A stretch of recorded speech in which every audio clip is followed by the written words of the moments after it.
You know what else is going to happen on the next episode of the podcast? What else is going to happen? Is T. Crawler going to be here? Well, let's not go that far. Is T. Crawler not here? Okay.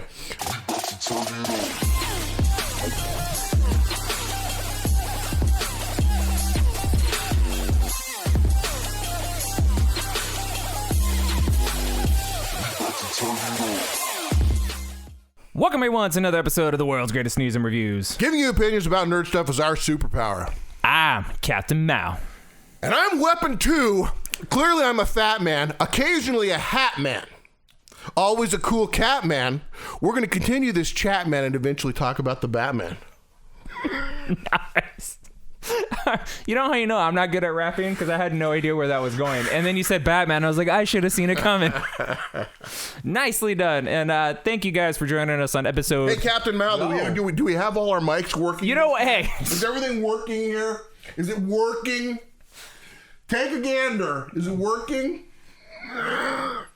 Can't confirm. Test one, Can't confirm. test Everything 2, 3, is working. 4. Okay. I made sure this time that everything was Nice. right before we hit play because we're professionals, kind of. Mm-hmm. This is why no one will ever pay us. But hey, thank you guys for putting up with our nonsense and joining us at episode 43 of the world's greatest podcast. As Weapon 2 said, today we're going to give you our official review of the Batman.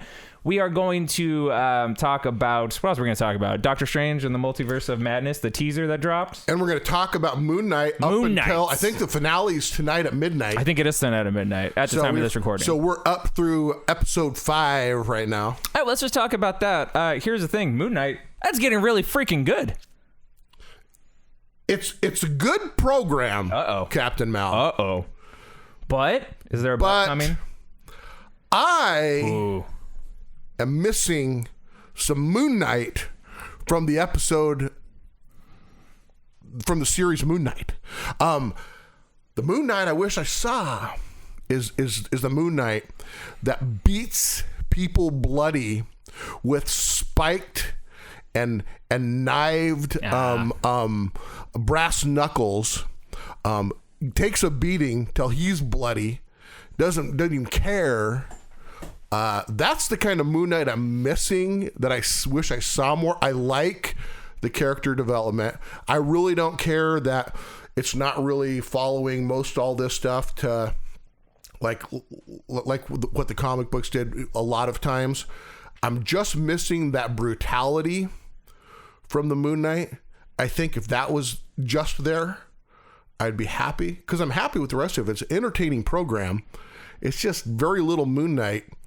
And not really, because you know when they put that little disclaimer out, hey, we're going to introduce mature type content on Disney Plus, so make sure you're going to say, hey, that's cool, I'm down with that. And I thought, oh, well, maybe they're gonna do some of that, but not so much. So what you're saying is they kind of toned down the violence. They toned down the violence that I was hoping to see from the Moon Knight character. Right. Yes. Well, other than that, it's really kind of a cool program.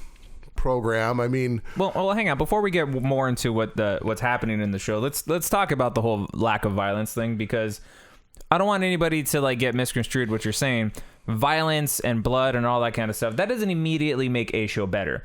But it sounds like Moon Knight, it helps most shows though. But most shows like that is kind of indicative to the character. So what I'm hearing is Moon Knight is kind of like a Daredevil or a Punisher, where being a little bit more graphic with the violence works for that character. He's a character who almost welcomes people to come and try to give him a beating, and he's always happy to dish it back out. Yeah, you don't get that in the show. You don't get that he wants to commit acts of violence. It's more just like he's doing it because he kind of has to. I mean, that's part of the crazy kind of insanity of the character, is that he's a little twisted that way. Mm-hmm. And so that's kind of one of the coolest part of the Moon Knight character for me.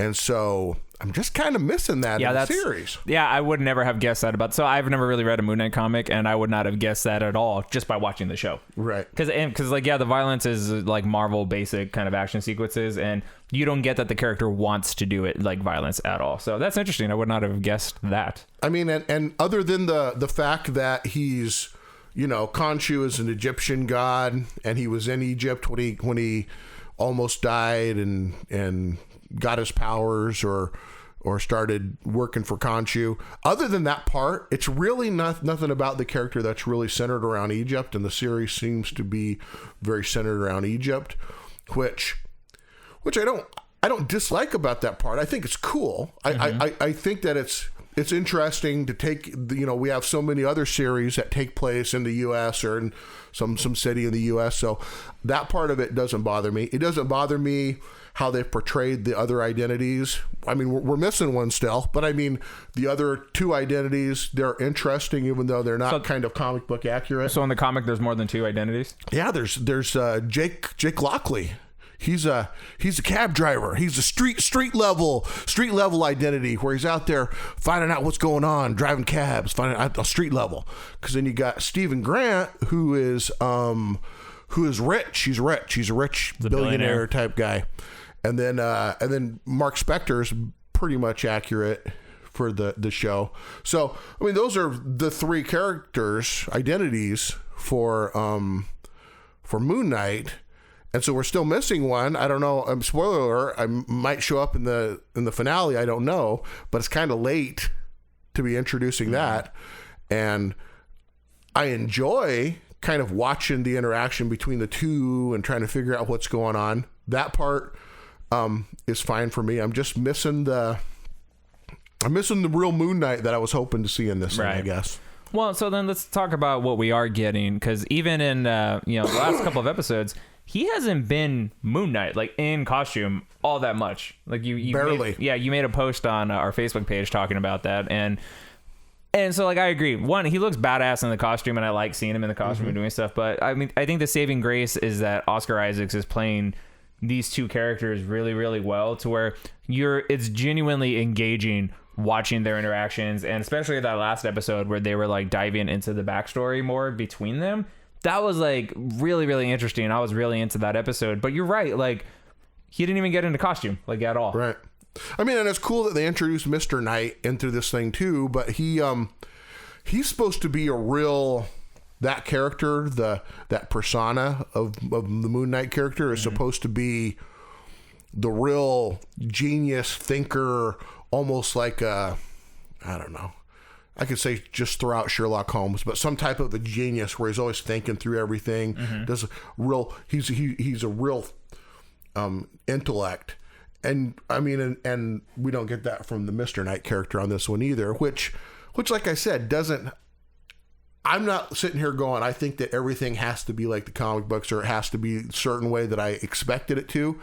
So I don't care that. I actually don't care that he's kind of funny and goofy. I'm just missing that fight, that brutal battle fight stuff. So no, that makes sense, because again, like you watch The Punisher and you expect that, and it gives it to you, and it's kind of awesome. So if that's what this character should be like, you kind of want that. What if you watch the Punisher program and he just kind of I don't know, got in a little bar fight or something, and that was it. I mean, he'd be like, well, because again, that's part of that helps you understand the psychology of the character. Right. When they're willing to commit just horrible acts of violence, and when they're like not only like okay with trouble, but like welcoming it and inviting it. Like even in season 2, episode 1 of The Punisher, when that big bar fight happens because he's protecting that girl, she says like in the next episode, she's like, it's like you wanted something to happen. Like you were looking, he's like, you were happy for the excuse. And that tells you a lot about that character and who he is, right? Yeah. So, but yeah, I get how that would be kind of not even quite disappointing, but just kind of maybe a letdown, right? So, right. But as far as the show goes itself, from somebody who doesn't know that much about the character, I think it's been fantastic so far. I really love the inclusion of the Egyptian pantheon of gods, and like the scene where like they're talking to all their avatars or whatever. That was really cool, and just again shows like in the MCU, Egyptian gods are a thing. Coupled with the Thor Love and Thunder teaser trailer that came out that showed Zeus and the Greek gods. Like I just really, really like the concept of all the old pantheons of gods all being real and having existed and been in power at some point or another. You know what I mean? So it's cool that this opens the door to that. Parts of the show do look really, really good visually. Like that scene where Khonshu was like turning back the stars so that way they could see. Yeah, that was really cool. That looked really cool, and it was just really interesting and like really neat. So that's cool. I think the bad guy who's playing the bad guy is Ethan Hawke. Yeah. Yeah, he's... Harrow, I don't know what his first name. Can't remember his name, but he's doing a great job also. Yeah. So that's fantastic. And then in the last episode, when he wakes up in the mental hospital, like that was a very interesting twist for season 4. And then like watching episode 4, watching episode 5 where he's going through all that was really cool and really reminiscent to me of an old Buffy the Vampire Slayer episode did the same thing.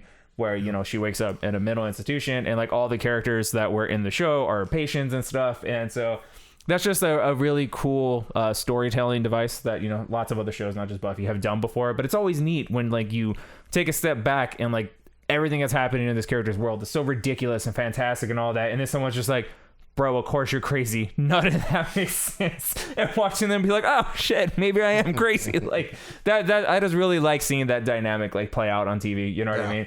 That's always a lot of fun. And then the big hippo god shows up here, like genuinely like, hey, how you doing? I was like, whoa. And I like when a show, makes you not really know what's going on. And you don't even really know if anybody on the show knows what's going on. Everybody's like, what's going on? I like that. Yeah, me too. I mean, that stuff is fun a lot of times. It is. And to have that going on. And it's cool just to be able to watch something as a fan and not being able to totally predict it. Because I legitimately have no idea what the hell is going to happen episode to episode. Right. Like and that's what I was saying, like when we initially talked about it. It's so different from any other kind of superhero thing that it's almost kind of a welcome breath of fresh air. That it's so unique like this. And again, this last episode where they were exploring the backstory of the two personalities and you see the trauma that caused the split and all that. That was horrible. That was like really bad stuff. Yeah. But like, again, now you're just so much more endeared to those characters. And at the end when like Steven was taking Mark away, he's like, no, you don't need to see that. And like trying to protect him. You're just like, whoa, damn, this is horrible. And like the look on, I think it was Mark's face where he was like, I'm not the original, like I'm not the real one. Like that was really cool. And I think that they're gonna have to introduce, I mean, they glossed over this, but do you remember 2 episodes ago where they were like, did you kill these guys? And he was like, no. Did you? Yeah. And he's like, no. This guy, who did? There's got to be one. So I thought there was only 2 personalities, but now that makes way more sense. Yeah, obviously he has to. And then they in the sarcophagus or whatever, who's somebody's banging, and they don't know who's in there. I thought in this last episode for sure they were going to find the third identity in there because they hinted towards it. I mean, and they didn't even talk about the fact that there's these people who got killed by somebody and it wasn't either of them, according to them. So yeah, I don't know what's going to happen tonight. Yeah, I'm excited to check it out, and I think so far the show has been really good, and I'm excited for the introduction of this set of this lore into the world that we know. I'm excited for Oscar Isaacs to be in the MCU. I'm excited to see where this goes, and I would not be sad about some kind of Defenders incorporation of Moon Knight into those characters moving forward. That said, though, like if they have watered down the character this much for this Disney Plus show, that kind of makes me worrisome if they do bring back Daredevil or Punisher or even Jessica Jones. Like I'm worried what Disney would do in terms of watering them down. What do you think? Well, hopefully they'll listen to people who want to see some violence and they're okay with some violence because they got some characters who are like centered around kind of that. So, well, Bernthal said that he's down to play the Punisher, but not if it's going to be a watered down version of him. Right.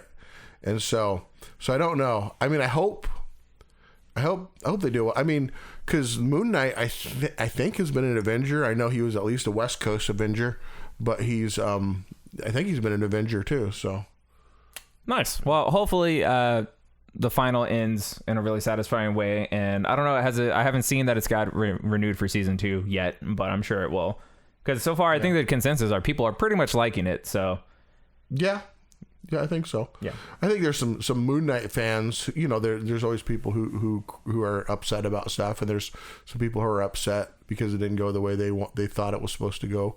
But I think that overall people are really enjoying it. I think. Nice. I know we are. I'm definitely enjoying it, and I look forward to watching the finale and seeing where it goes. And on the next episode of the podcast here, we will break down the finale and let you know all the things that happened and what we liked and what we didn't like. But you know what else is going to happen on the next episode of the podcast? What else is going to happen? Is T. Crowley going to be here?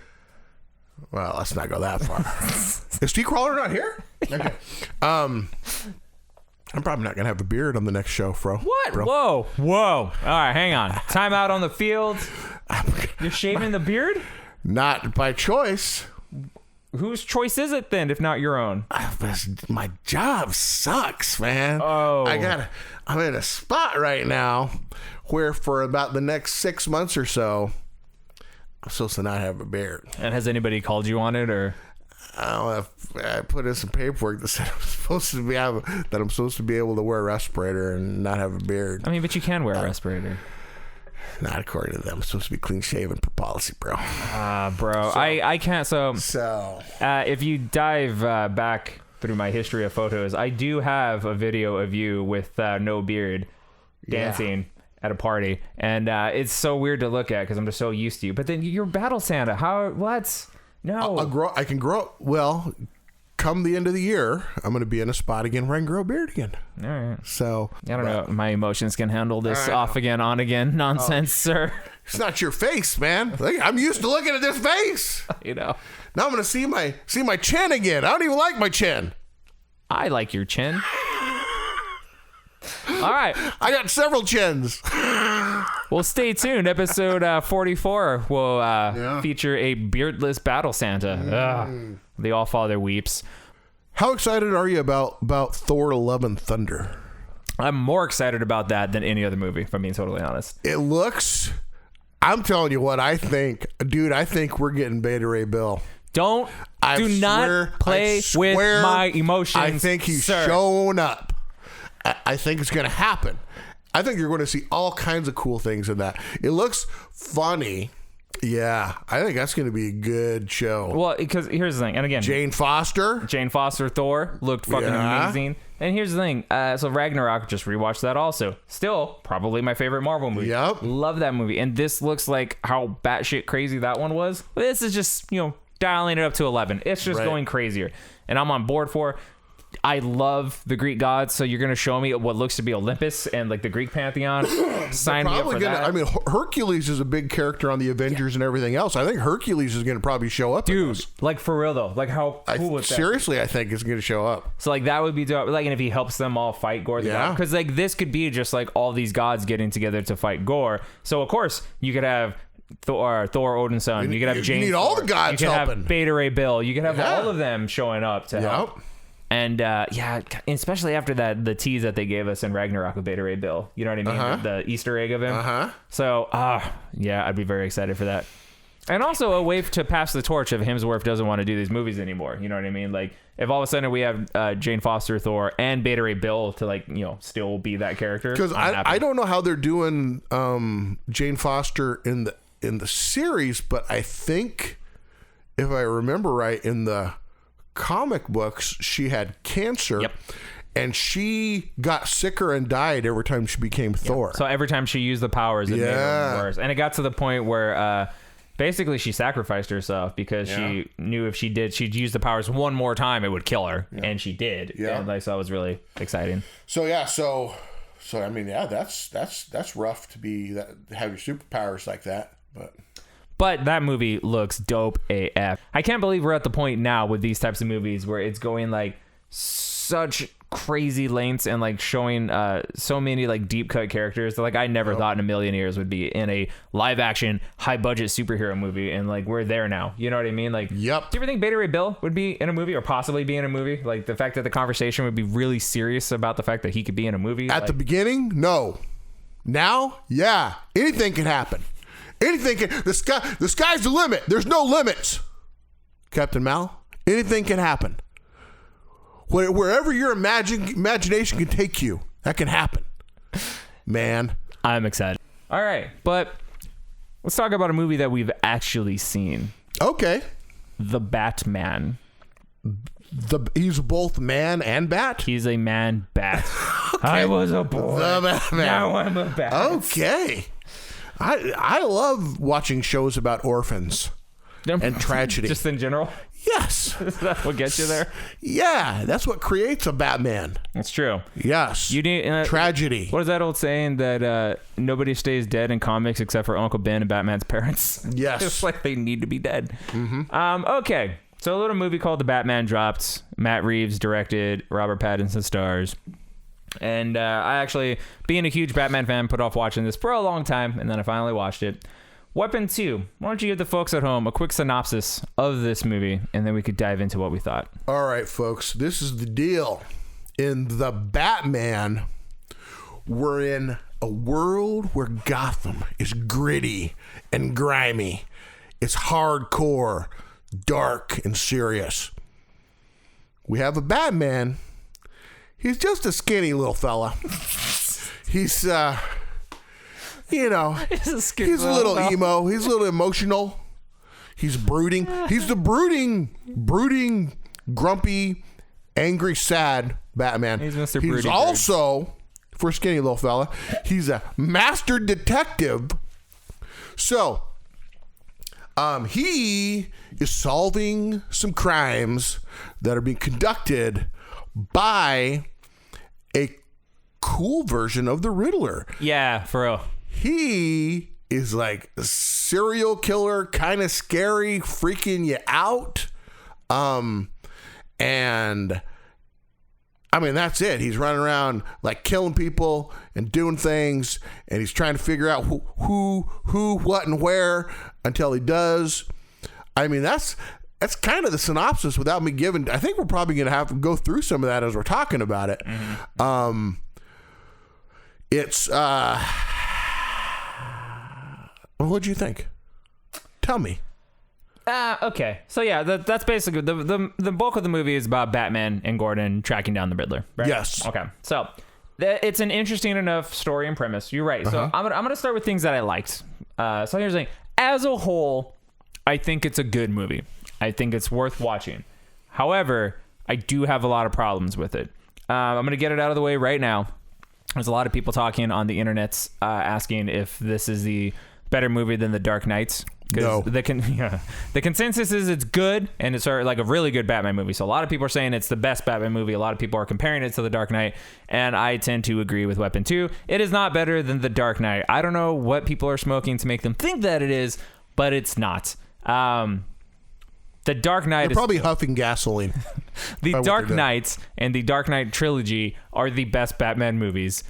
To me personally, Batfleck is still my favorite Batman. Mine too. And emotional heart goes to Michael Keaton the way yours would go to Adam West, right? Yes, so, you know me. So I know you, bro. Right? Yeah. So overall, I thought the movie was good. I really, really liked the score. The soundtrack was really, really dope and really engaging and got you into the mood that the movie wants you to be in. Visually, the movie was gorgeous. The cinematography was gorgeous. It did a good job of depicting Gotham as this dark, disgusting, cesspool of freaking crime. It'll get you dirty. It will. You'll get some of that Gotham on you. It's hard to wash off. It doesn't wash that off. Hard to wash off. Which is cool. I like Gotham looking like it should, because in the comics, it's not a happy place. All right. The Riddler, there was a very cool interpretation of the Riddler up until a point, and I'll talk about here in a minute. I like that he's this creepy, dark serial killer. You know what I mean? I liked that. I thought everyone in the movie was good for the most part, but a lot of them didn't have a lot to do. So Gordon was great. I can't remember the actor who plays him, but he was actually really, really good. Didn't do a whole lot. Colin Farrell as the Penguin was also really good, and great makeup and prosthetic. I was gonna say, by the way, the makeup and the effects thing was amazing. Yeah, because if you didn't know that was him, you wouldn't know. You wouldn't know. Him. I've shown. So I watched this movie with the girlfriend, and she didn't know that was him, and then I mentioned it, and she's like, "What?" So you wouldn't know. So that's great. The Batmobile was awesome. It looked cool. It sounded cool. I thought that. But can I ask you a question? Go for it. Isn't there plenty of fat actors who need jobs? I mean, why would you take this handsome leading man type fella, and you're gonna make fat and ugly him up? You're gonna take a great role away from, sometimes all these actors, they just get the fat roles. Yeah. So you're taking a perfectly good fat role away from an actor. I don't know how I feel about that. I feel like this is a cause I can get behind as well. So, okay. So, yeah, they're great. Selena Kyle is in the movie. That's about it. I'll talk about my issues with that. But the Falcone is really the main antagonist in this movie, though. Yeah. And that's fine. The actor who played him did fine. My chief issue is what I suspected that it might be, and that is Robert Pattinson as Batman. Now, here's the thing. Nothing about his acting was especially bad, right? Mm-hmm. But he was completely one note. All he did was brood the entire freaking movie. He went from broody to more broody to broodier still, and then yet more brooding. It never changes. He's always just like this sad emo kid in the corner. And like you said, skinny. He did not work out at all for this role. And there's supposed to be like the badass shirtless scene where it shows him all jacked and stuff.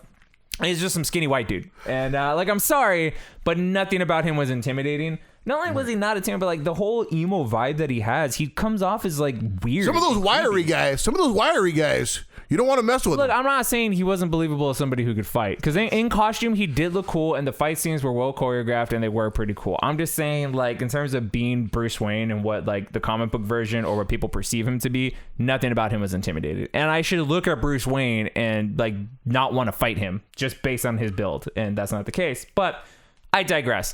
The bigger like annoyance to me was just that he was completely one note and broody. Like that never changes. Like you never see another version of that character. Like he never gives you any kind of emotion. And there's a scene, all right, spoiler alert, when the bomb goes off and you think Alfred's hurt, and like he gets this big revelation about who his father is. And I liked that in the story. I like the fact that we're incorporating the fact that, hey, maybe Thomas Wayne isn't some saint. Maybe he had to do some like dirty shit in order to like, be successful. I like that. And that's an avenue of the character that hasn't been. You never want your good guys to be all the way good or your bad guys to be all the way bad. And that adds a dynamic to the character that isn't often explored, right? Mm-hmm. And the movie doesn't give us time to process this at all. Literally, the next scene is Batman, Bruce Wayne, in the hospital calling out Alfred. And then they almost retcon the entire thing. And it's like, oh, no, he didn't really do all those things. He kind of did, but like not really. He's still a good dude, though. And like that could have been the moment where like we see some emotion from Pattinson, from our Bruce Wayne, and it doesn't do anything. He just goes more broody, and then it's like, nah, bro, that's a lie. You mean the bad guy, the villain in the movie, who's like a lying crime boss? He lied, bro. Like, what the fuck did you think he would do? So it just glosses right over what could have been a neat moment for character development and an interesting plot thread, and just lets it go. And Selena Kyle, the actress who played her, was good, and like Zoe Kravitz, she's good, and she's great in other things. It was just so not necessary for that character to be there. That character of Falcone's daughter to be your insider to get her, that could have been just any random person. It didn't need to be Selena Kyle. They just threw her in there to have Catwoman in the movie, and she does almost nothing that needs her to be Selena Kyle. She tries her damnedest to like give you this like romance between Batman and Catwoman, and like you believe it from her end, but she's acting opposite this freaking broody mannequin. So like you don't buy any kind of connection between the two of them, and the movie really wants me to. It was almost like a distraction that didn't need to be there. It's almost like but it's almost like a side plot that they almost like keep going to with her in there. Mm-hmm. It's like, but what's that got to do with everything else that's going on? It literally has nothing else to do with anything that happens, and really has no outcome until the end of the movie. And like I wouldn't be so bothered by that if it wasn't 3 freaking hours long. Yeah. Like, we don't need a side plot that goes nowhere if our runtime is going to be 3 hours. Right. Everything in that movie better be relevant, because like that's the first thing I would cut. It's like, well, let's just get rid of all this. We don't need any of that. Yeah. Right. Also, the Penguin. So Colin Farrell, as we talked about, the prosthetic job and all, he looks great, and he does a great job also. Uh-huh. Also, like, really doesn't do much. Like, the whole, like, Batmobile chase scene where, by the way, Bruce Wayne is just murdering truck drivers and cars and all that to get to the Penguin because he's going to tell him who the Riddler is. And then he doesn't know who the hell it is. So that entire sequence was just a waste of everybody's time. And so that went nowhere. And then Penguin doesn't really do much anymore after that movie. Like, that was, like, almost the last we see of him, was it not? You mean at the end of the movie? Yeah, like what does he do? Well, I think that this is the rise of the Penguin. So now he's going to be the big crime boss in town now that Falcone's gone. So I think that was the purpose of his character. Is hey, he's kind of a captain or a lieutenant or something in this crime family, and this is where he's going to take over the crime family. He's going to fill the void left in terms of. I mean, to me, that was like his whole purpose in the whole movie, and that's fine. But like, that was a lot of screen time. Yeah, for like, So it was okay. I do like seeing him. I like hearing and seeing the Iceberg Lounge. Like I like hearing and seeing locations from the comics. That's really cool. And Riddler's plan at the end, he's basically a Twitch streamer. And he's like getting his followers to go just murder a bunch of people. And what did you think about that? Because to me, that came off as kind of weird. To me, it didn't feel... Sometimes you'll be watching a movie where it kind of builds towards where you kind of see gradually how people are starting to kind of buy into this thing and start to like have some type of weird attachment to a character or something. It's almost like all of a sudden it's like, hey, everybody, you're all going to dress up like me and be like me. And they were all like, well, yeah, I mean, I have matching clothes like everybody else. I'm going to look exactly like you. Perfect cosplay. I got it in the closet right now. I can put it on tonight. Seemed like it was just out of nowhere. It's like, holy cow, they're all over the place now. It wasn't like a build. I mean, let's be honest here. You're going to have some people showing up with some really bad costumes that they tried to piece together at the last minute because they couldn't find the good stuff. They went to the Goodwill. They went to maybe a costume store, and they just couldn't find the stuff that worked. So you're going to have some people in some bad costumes, and you're going to have some guy who happened to have all the right stuff. But you're right. They were all matching, like they had all went to the place, a uniform store, and all got their uniform. Well, they went to their local henchman store at Gotham Surplus and picked up the matching costumes and the high-grade military sniper rifles that they all just happened to have. Exactly. That was just too much, just all of a sudden it was out of nowhere. And that's the problem. It's like that didn't feel earned because the whole time you're like, okay, what's Riddler's end game? What's his end plan, right? And then so like, all right, so it's a year 2 Batman story. So, he's not the best at being Batman yet. He's not the best detective yet or anything. But we do get to see lots of detective moments from him, like figuring out, Riddler leaves clues that Batman figures out almost immediately. Never really has to work on anything. But you're right. You want to see what his plan's going to be. And then when you finally start to figure it out and like he's watching the video of him streaming and you're just like, really? This is where we're going with it? Okay. Not what I would have done, but fine. And you're right. And then out of nowhere, he has these diehard followers that are just willing to like murder for him. And you're like, I'm not saying this wouldn't happen, but it didn't feel earned. Well, I mean, let's just go back and look at the other Joker movie where with what's his name? Joaquin Phoenix. I mean, however good of a Joker movie that was, at least the people who were following him and started doing crazy stuff, it seemed organic. It seemed like they were people who were buying into this underdog thing, and they were feeling like they didn't have a voice. And when they showed up, they were all different clown makeup, some really bad, some good, and they were just doing what you kind of expect, where they're just out there just setting fires and acting silly and goofy and crazy and rolling cars or whatever they're doing, which is kind of like, we see people do that at every time there's a major sporting event where their team either loses or wins, they'll set everything on fire. You beat me by a second. They do that when the Lakers win a championship. It doesn't take much for people to do that. It's not that hard for people to write. And they just throw a little crazy makeup on, and some of it's not that good. That seems more real than people showing up with perfect uniforms with sniper rifles out and a highly organized plan not to like destroy the infrastructure. They know where to go. They know where to show up. They know where to, it just seemed like that's a stretch. Yeah. So it was a little bit of a stretch, but it was still cool to see Batman take them out at the end. But my other issue is like, all right, so like Batman's suit is bulletproof, and I get it, and I get showing that if in a fight here or there, he catches a bullet like that clips him or whatever. But when he's walking straight forward in a line to two dudes and with nobody shoots him in the face, and they're spraying him, right? And nobody shoots him in the face. Like, come on, like. There's a difference of like how you could depict that, to where he's fighting, jumping, and then he catches a couple, then he takes that guy out really quickly because he's not going to want to walk into automatic gunfire. You know what I mean? Like that was like, dude, you want to show how badass he is, and I get it, but like that was kind of dumb. Anyway, so and then my whole like I feel like there was a missed opportunity at the end of the movie, right? So I like the whole movie. Most people are calling him Justice, I thought, or Vengeance. They're calling him Vengeance, yeah, right? Which I thought was pretty cool. And then like at the end, there's this whole monologue about him, when he has the flare and like he's getting the people out of the water, and he's like doing the voiceover. The voiceover is also like worked for me. I thought that was really good throughout the movie.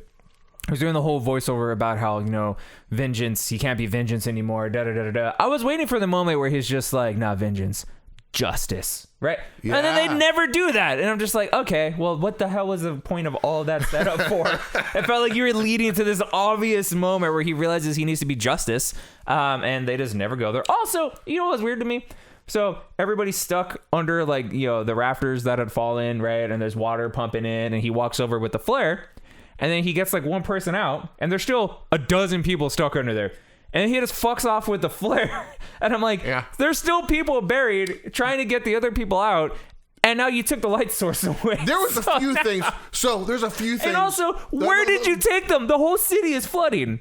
Let me ask you another question about that scenario. Batman doesn't have superpowers, right? Mm-mm.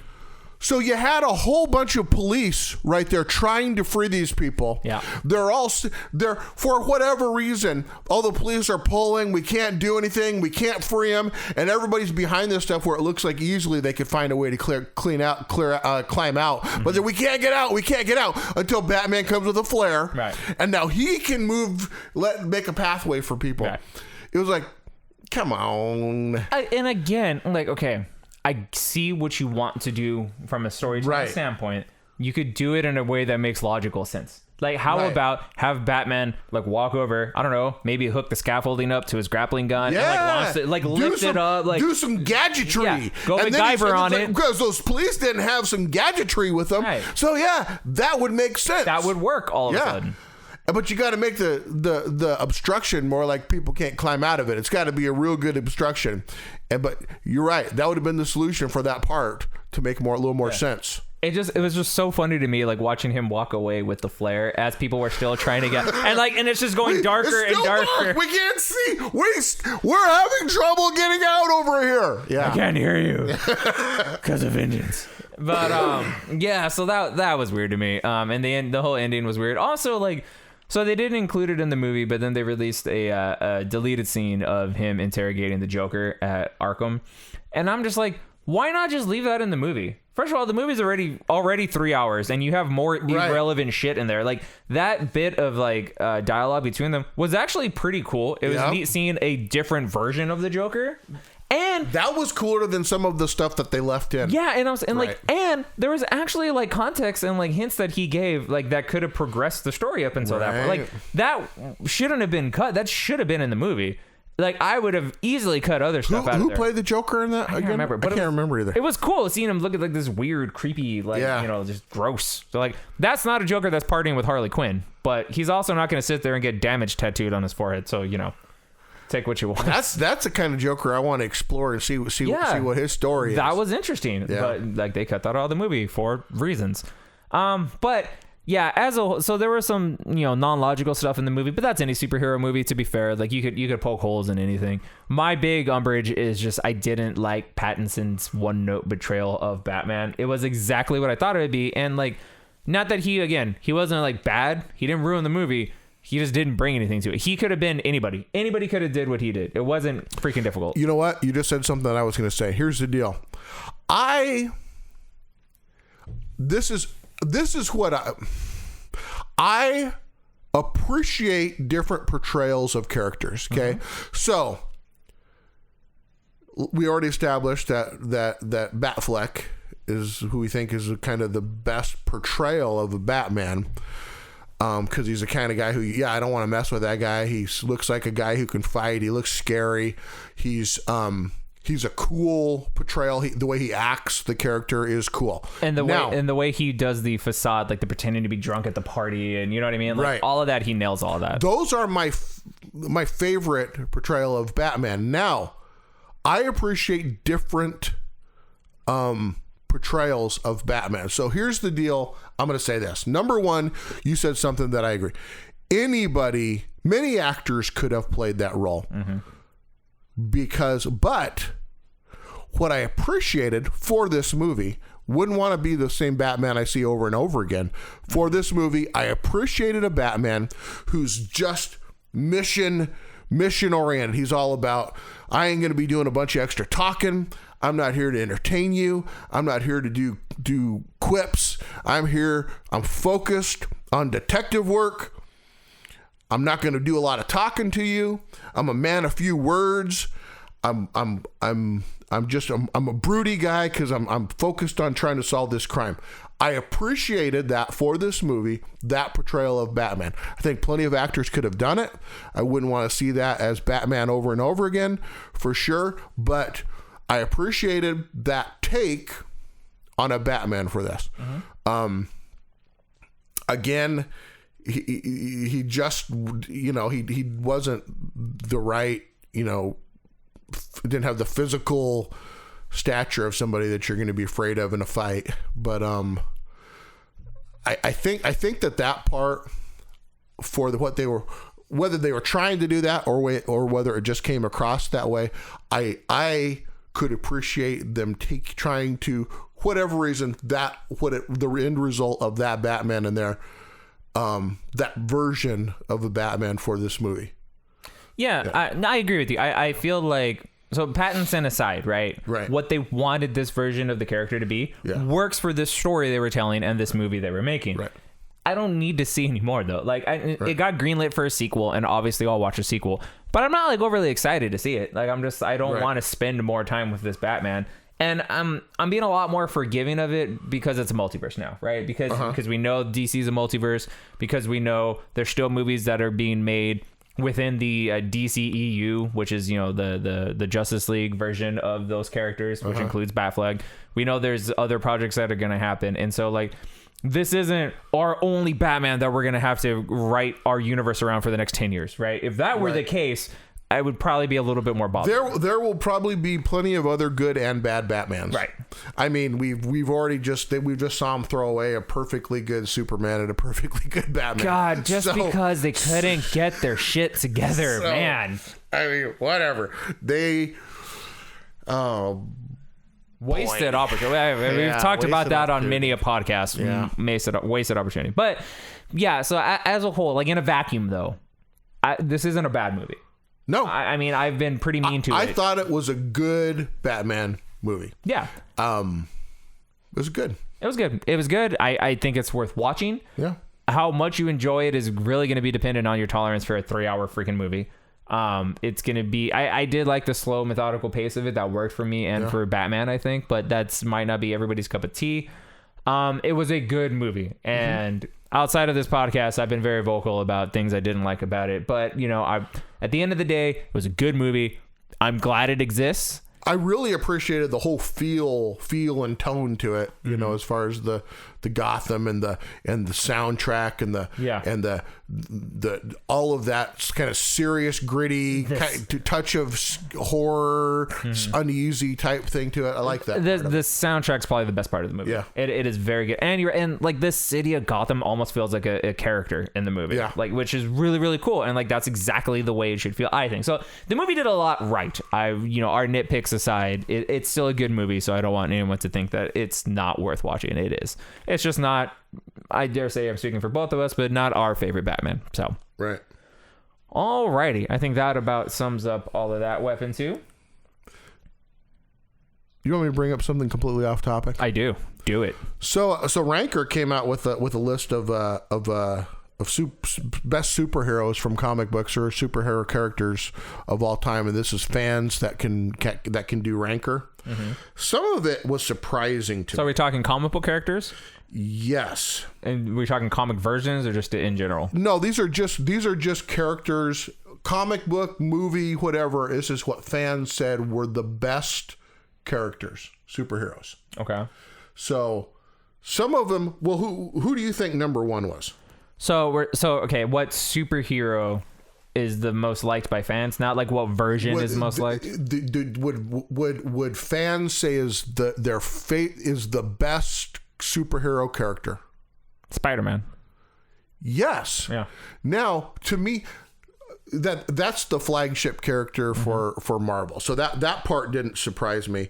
But the fact that, so I guess that he was number one. He's always kind of up there at the top. So that one didn't surprise me. You know, the only reason I would have guessed he'd be number one, though? Like, because ordinarily I wouldn't just think that. The only reason I thought to guess Spider-Man is because I saw an article that came out a couple years ago where it showed merchandise sales per character. Yeah. And like number 3 was Superman, number 2 was Batman, but then number 1 by a mile he's always was the Spider-Man. highest merchandise It was sales. like 5 times as much as the other two, and I could not believe that. So that tells me like he's just super popular. So Right. Who do you think number 2 is? Batman. You're right about that one. Yeah. Now, who do you think number 3 is? Not Superman. No, that's the one that surprised me right there. I'm going to tell you when we finally You get would to think. where he Hang is. on. Wolverine. Yes. Captain Marvel's on fire. He's always in the top 5, but yeah, he's number 3. All right, hang on. Number 4, Wonder Woman. No. Damn. Let me give you a hint. Okay.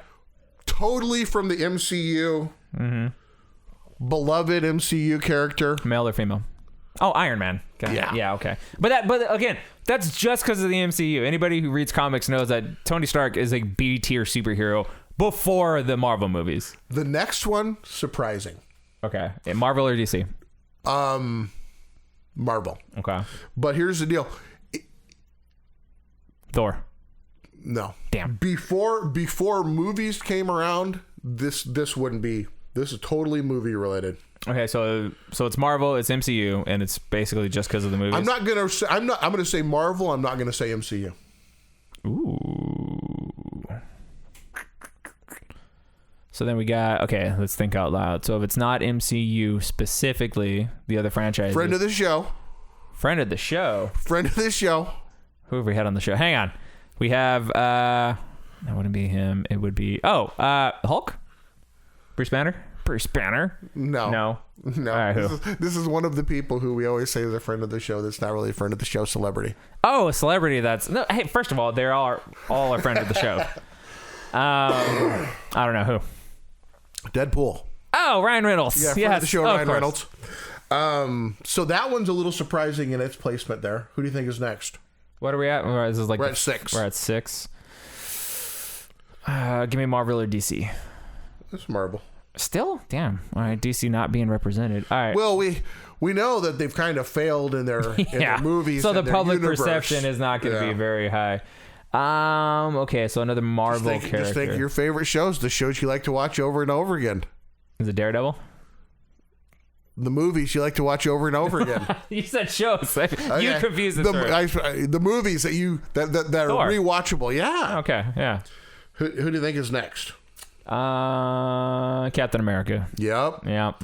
Who do you think is next after that? I bet like Black Widow's gonna be pretty high on there.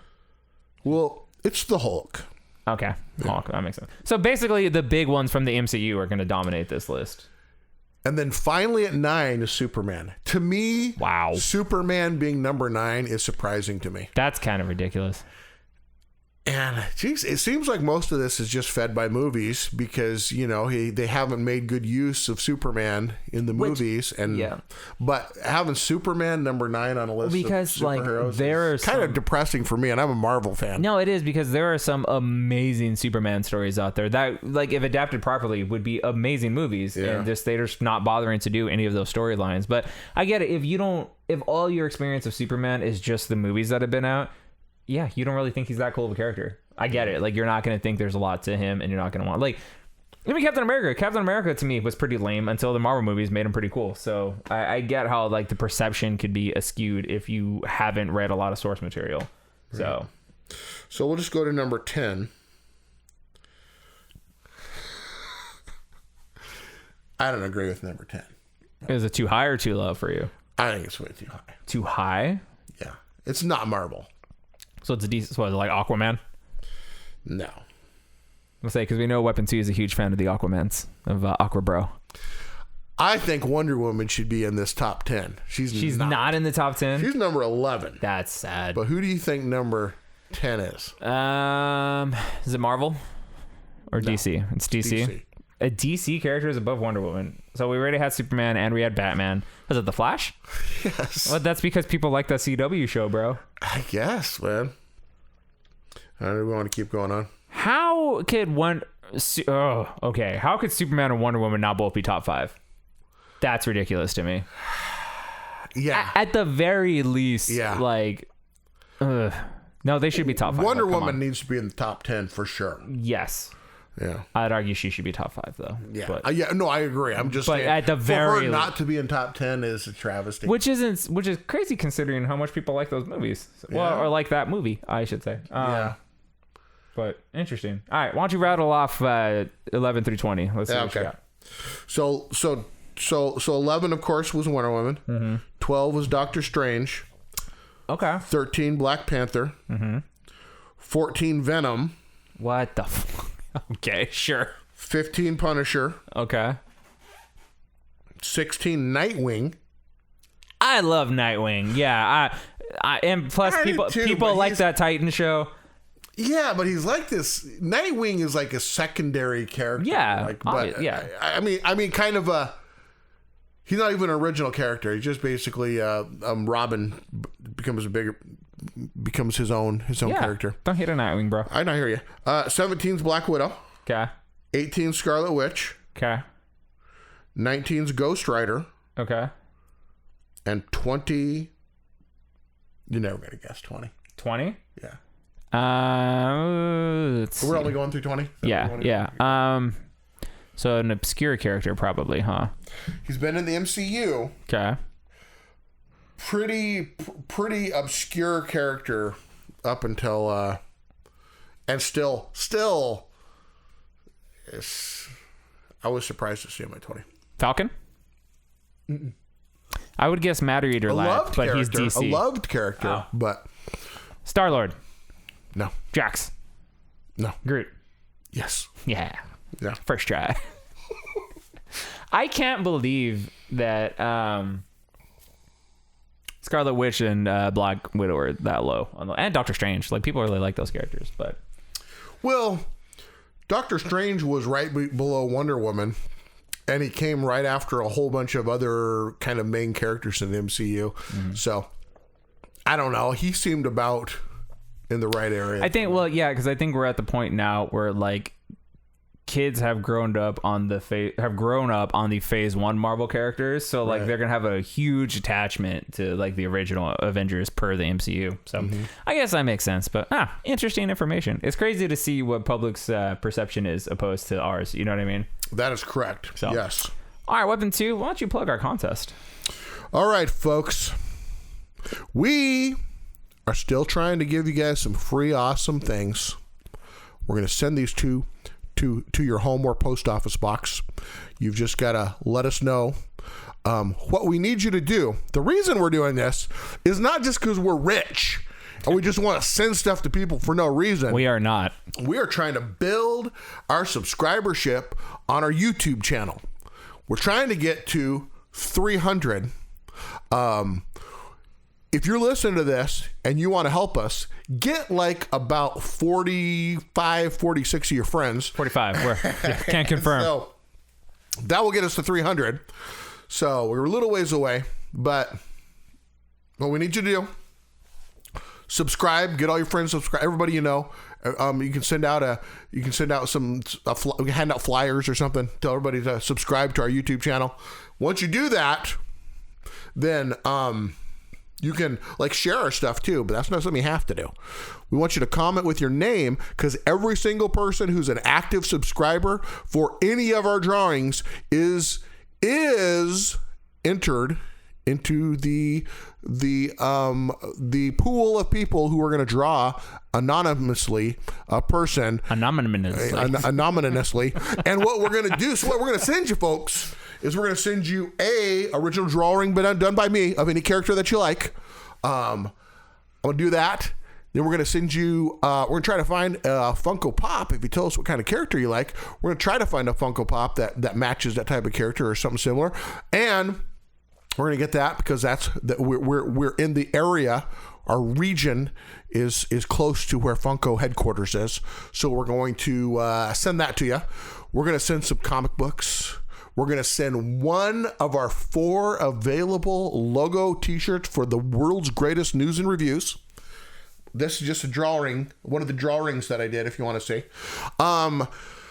What else? We're gonna get some other toys, some other little things, collectibles. We're gonna put in that box. Comic books. Awesome things. Comic books. We're gonna try to find some that are like the character that you like. Send some comic books to you. We're gonna send all this stuff to you for free. All you got to do is subscribe to our YouTube channel. Have it covered everything? You nailed it, sir. Yes. Like and subscribe. Win free stuff. It's really that simple. And if you're watching this on the YouTubes, remember that we do have audio versions only available on your favorite podcast Listen to platform. it in your car. Listen to it in your car. Your way to work, mowing the lawn, whatever mundane shit you have to do it with some laughs and listening to us talk. Links to all of that is in the description below. You can check out our website, theworldsgreatest.net. On there, you have links where you could find merch and arts that Weapon 2 draws. And while you're at it, follow him on Stolen Cheese World on the Instagrams. You can see original drawings. Yes. Follow us, the world's greatest news and reviews, and Stolen Cheese World. And I post all my drawings there, and a lot of them I put up for t-shirts, and you can get all kinds of stuff there, man. Like coffee mugs, beer steins, whatever you want. Also, follow us on Facebook. We post news stories, trailers, and memes and stuff like that there also. Yes! And check out our sister channel, Unsheathed Sword Reviews. New content, at the time of this video, if you're watching it, new content will be out for that video or that channel as well. I can't wait! See us go full Viking on some stuff. How exciting! There's lots of stuff out there and lots of reasons for all of you to be excited. That's the moral of this story. Yes! Do it! Any closing thoughts, Weapon 2? No, we just really did a good job again, Captain. We did it again. I appreciated you showing up. I miss T. Crawler. T. Crawler could have been here, but he didn't. I mean, he had, I don't know. Maybe he was kidnapped by a supervillain. Maybe, we need to go try to save him. Maybe he needs our help. Yes, if there was only, you think he'd put a bat signal up, some type of a thing? Would there be a thing? He'll put a TWG signal. Is there some type of an alert? Yeah. Is there an alert he can put out if he needs help? Mostly a text message will be fine. But all right. Well, I'm glad we got a text message earlier today, just before we did this, that he was going to be here. Once again, good job. Right. But hey, you know what? Thank you guys for watching this video. Hopefully T. Crawler shows up next time. And hey, if you like what you saw, be sure to hit the bell for notifications. If you like this beard, you're not going to see it next time. That's all I'm saying. It's gone. Like and subscribe. Thank you for joining us. I don't know. It's too good. They pay me. That's Peace. Peace. Turn it